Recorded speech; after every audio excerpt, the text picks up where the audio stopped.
ఉన్న అన్నదమ్ములకు వాళ్ళ మధ్య రియాక్ట్ కాదు. అందరూ జాగ్రత్తగా ఉన్నటువంటి విషయం ఒకటి ఆలోచించాలి.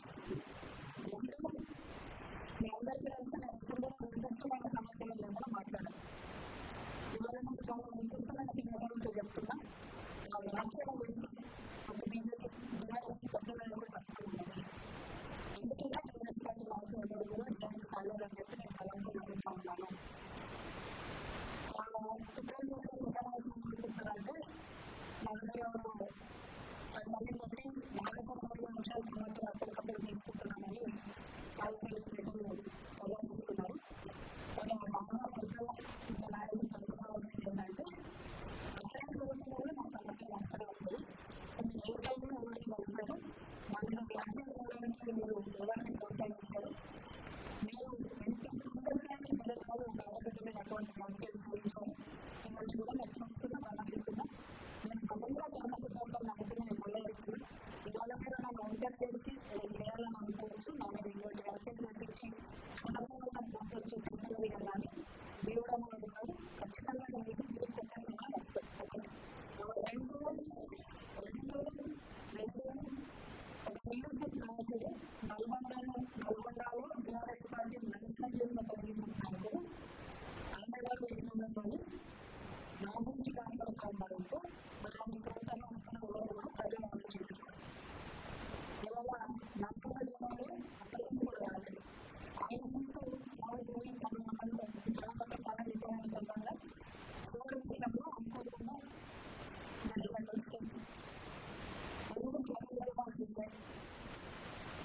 చేస్తున్నారు లేకుంటే మన విజయాలు అంతా అనుకుంటున్నారు.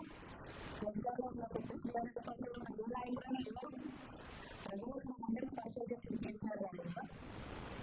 మనలో మనం పెంచుకున్నప్పుడు ఇష్టం మాట్లాడుకోవచ్చు. ఏదైనా పార్టీ మాట్లాడాలని ఇంటి మనం పార్టీలోకి వచ్చిన వాళ్ళు కూడా ఒకటి మాట్లాడతారు. అసలు ఎవరికి ప్రజానికి గమనమని బీఆర్ఎస్ ఉద్యోగంలో బీఆర్ఎస్ గురించి పదవులు ఇంకా నాలుగు మాట్లాడతారు. ఉద్యోగం కోసం లేదు కదా. చిన్న సమయాన్ని చిన్న సమయాల్లో ఉండిపోతున్నారు. ఉద్యోగంలో విషయంలో కలగని చెప్పు పిల్లలు అట్లే కలగచ్చు. పిల్లల్లో చాలా మంది ఉన్నారు అని అనుకుంటున్నారు. వాళ్ళందరూ కూడా ప్రజలు తెలుసుకుంటూ ఉంటారు. అది తెలుసుకోవాలి. విద్య చెప్పలేదు. రాజకీయ రోజుల్లో ఇంత ఈజీగా ఒక ఇంటి ఆడపిల్ల మీద ఇటువంటి మాటలు నిజం అనిపించి స్పందించుకుంటారు. నేను చెప్తాను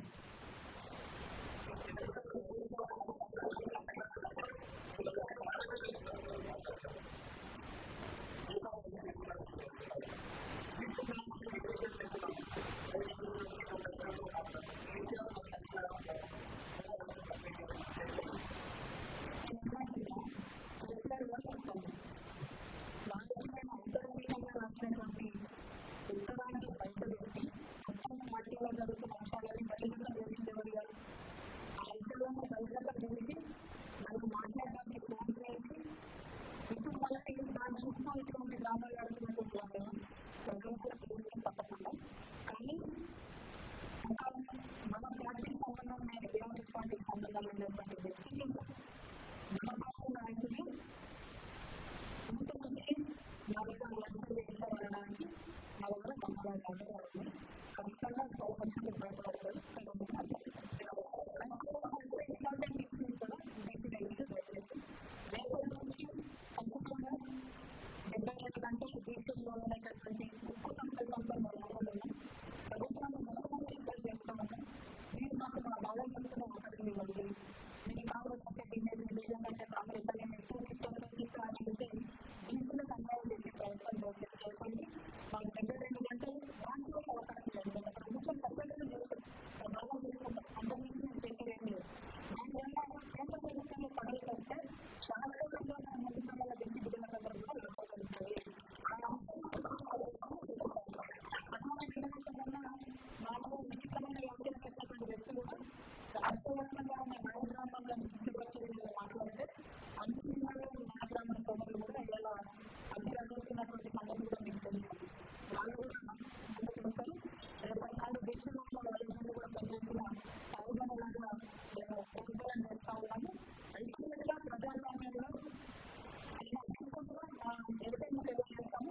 వద్ద ఆమె పథకం కమిటీ ఏంటంటే నన్ను ఎక్కడ ఉంటే అక్కడ ఉద్యోగాలు ఉంచుతాను ఎక్కువ కంపెనీ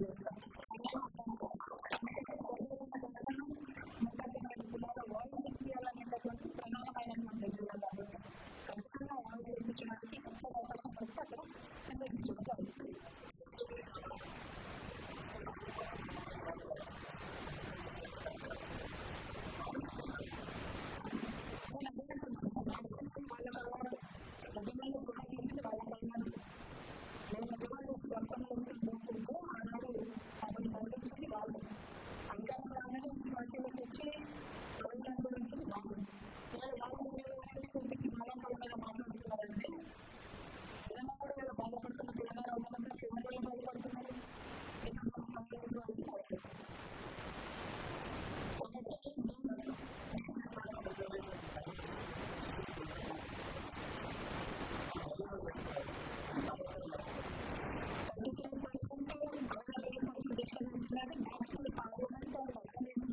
నిర్వహించడం కాబట్టి అలాంటి ధైర్యం తీసుకున్నాను దానికి ఉపయోగపడి మన రాష్ట్రంలో ఉన్న